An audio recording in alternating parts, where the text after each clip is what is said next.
Hey there, YouTube. I'm Jack, and this is Raw Tropical Living. Thanks for joining me today. Hope you're all doing well out there this week. Wonder if you're in one of the super cold areas or in one of the areas that doesn't normally get this cold. We've been pretty chilly here, but we didn't get any snow or freezing rain or anything like they did in Mississippi and over in Texas. Woo, you folks over in Texas, I feel for you. I know you've been hit hard over there, but anyhow, today I want to talk about the raw food diet, the transition, and detox symptoms. Guys, if you're not already subscribed to the channel, please go down and hit that subscribe button now. Then click on the little bell and check send notifications so you'll stay subscribed to the channel. Transition and detox symptoms. I hear, I constantly hear things that I believe are exaggerations on this. And once again, anything I ever talk about in this comes from my personal experience, what I've experienced myself. And yeah, we're all different, but we're not all that different. Sorry. I know we kind of like to throw that out as a blanket statement, but I think as humans, we do have a lot of similarities. Just for a little backstory on me, for people that may not have been watching this long, I didn't really know I was going to do this lifestyle, so my transition was a little bit different. It wasn't quite as linear as many people did because I transitioned without realizing I was going to transition. About 6 months before I went raw, before I went vegan, I had just started getting my mind, like I had started deciding to do something about my health. And just naturally what happened in those 6 months between the time I started, taking better care of myself, stopped drinking, stopped smoking, started eating better, was I noticed that I just kind of automatically reduced a lot of the animal products that I was consuming. So fast forward, by the time I heard about the raw food diet and started looking into a vegan lifestyle, I was probably only having meat maybe 2-3 times a week. I wasn't drinking much dairy. I had some cheese. I was using some eggs. So I kind of did a slow, long burn of a transition. So I can't, give proper feedback on a transition like a lot of people do it. But I did learn certain things within there, and I learned things from the time I started going raw vegan. And what I learned is that a lot of this, like you hear, like especially in beginners groups and stuff like that on Facebook, I see people all the time. And this is sometimes not even doing raw. But let's just say for either one, whether you're doing a vegan lifestyle or a raw lifestyle, you're probably not feeling ridiculous severe symptoms after a couple of days. That's most likely in your head. I'm not saying 100% it's in your head, but the reason I'm saying that is, in my drunken days, when I was a drunk, eating garbage and whatever, I had healthy periods, and I could go from almost a drinking binge to not eating meat.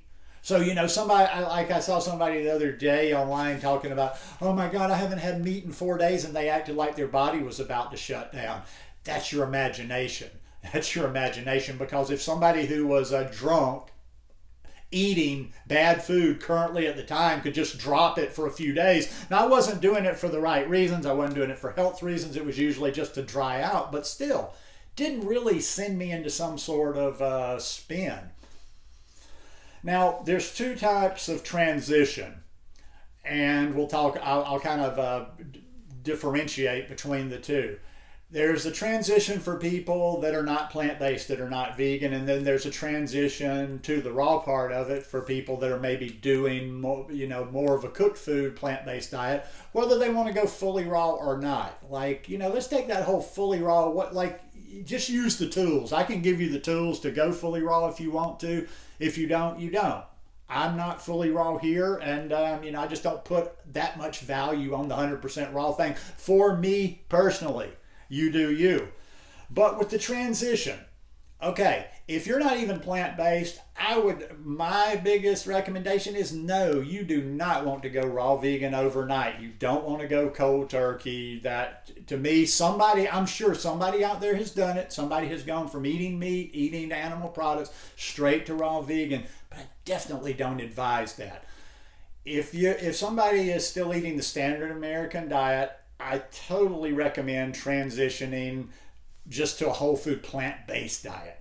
Now, throw as many raw meals in there as you want to, but I think there's a different focus when you're not even doing plant-based. You want to get the meat out, you want to get the dairy out, the cheese, the eggs, all that kind of stuff. And that's going to be something in itself. So I don't know that you necessarily want to take removing all those things and going fully raw at one time. So like I say, if you're coming to me and you're watching my videos, so you are kind of coming to me, my recommendation, if you're not plant-based, set yourself up a transition and just get yourself to 100% plant-based. Cut out the meat, cut out the dairy. Now I will say this, I don't think it should be that hard, and everybody has different opinion on that. Just from going from eating animal products to just going plant-based, shouldn't be that hard. I mean, some people drag it out, but there's so many rice, beans, potatoes. There's so many substitutes out there, and it's just a lot easier. Now, once you get to a whole food plant-based diet, and you notice here, if you not happen to be used to any of the lingo here, I say whole food plant-based, whole food, not this packaged stuff, not the Impossible Burger, not the Beyond Burger. Although I'm not shitting on those things, because those bring a lot of people. It gives people kind of an opening to this lifestyle. It gives people, it just gets people interested. But that's not whole plant-based food. Whole plant-based food is potatoes, oats, rice, vegetables, sweet potatoes, bananas, anything that's real food. So I would say if you're eating a standard American diet, work your way to whole food plant-based diet. When you get to a whole food plant-based diet, start cleaning that whole food plant-based diet up. In other words, look into like Forks Over Knives, Dr. Caldwell Esselstyn. A lot of these people talk about salt, oil, sugar-free. So get to whole food plant-based and then start reducing those things. Get to salt, oil, and sugar-free. And then, boom, when you're there at a clean version of the whole food plant-based diet, and hopefully by then you're doing some raw meals in there. I mean, it's not that big a deal for anybody to do a meal raw. Even back at the height of my drinking days, I'd eat, I'd have breakfast, I'd have fruit for breakfast a lot of times living in Costa Rica, just because it was good and because it was there. So you get to whole food plant-based, and then you kind of work towards raw. Now, I've talked about this before for raw. I got kind of a method for you. And like I say, there's no hurry to get there. Some people will say, well, this is kind of a slower version, but there's no super hurry. The point is to get to a point that's sustainable for you. It's to get there and stay there. It's not like a sprint where you're trying to see how fast you can get there. Because a lot of the people that rush and get there super fast, they end up burning out. And 2 years later, they're off doing the keto, and then they're doing the paleo, and they're jumping all the time. Take your time. There's no hurry on this. But my simple method for like going fully raw in 3 months or 5 months, if you want to do a slower roll. First month, you just are raw till noon every day. Second month, you're raw till dinner. Third month, you're fully raw. Or if you want to do the slower version, the third month you're raw 3 days a week. The fourth month you're raw 5 days a week, and the fifth month you're fully raw. We're talking about 4 or 5 months. If you're talking about over the course of your life, that's not that big of a deal. Now, with the symptoms on detox, what I think a lot of people feel is exaggerated or exacerbated by the fact they're not eating enough. That was my problem in the beginning for any little things I felt after the fact. Once I went vegan, once I went raw vegan, I wasn't eating enough. So my blood sugar was low all the time, and I was kind of dizzy and whatever. So a lot of the times these detox symptoms people are feeling are not because of they're eating certain things or they're leaving certain things out of their diet. It's just simply they're not eating enough. If you can eat all the whole food plant-based foods you want, if you watch your fat, watch your sugar, watch the processed stuff. And you can always back off on the trend if it's a little too much for you. It's like think about driving your car. I've used that analogy before. You got your gas pedal. You can push the gas pedal and go a little bit faster. If the car starts going a little fast for you, pull back on that gas pedal.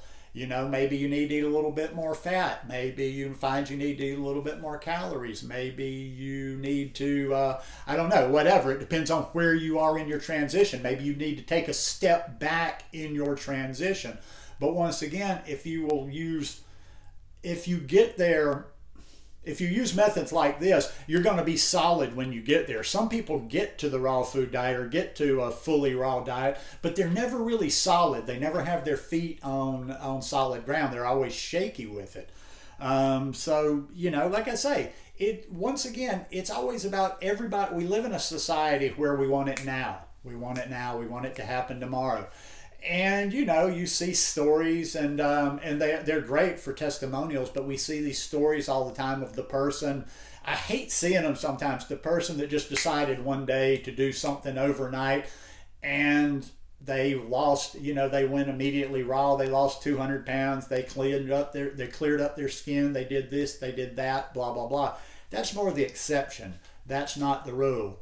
But anyhow, however you choose to do this, no, you don't have to suffer. You don't have to be hungry. I can show you how to do this. I've done enough videos. I can work with you one-on-one. I can show you how to do this without being hungry. I can show you how to do this without being in pain. Pain as far as like having detox symptoms.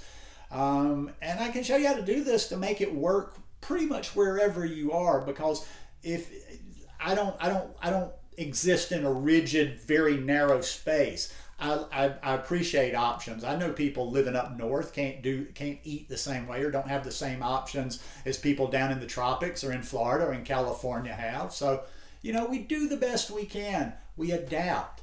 But the detox symptoms, like I say, there can be detox symptoms, but they're exaggerated. They're overblown. And they don't have to be near as bad as you hear about them. So don't let the whole detox thing scare you. And if you're doing this lifestyle and you're kind of shaky and you're feeling these things, don't let it discourage you. Take a step back, learn a little bit more, and hey, not all that hard. Anyhow, hope you guys enjoyed this one today. If you like it, please give me a thumbs up. Have a beautiful rest of the week, and I'll see you in a couple of days. Peace.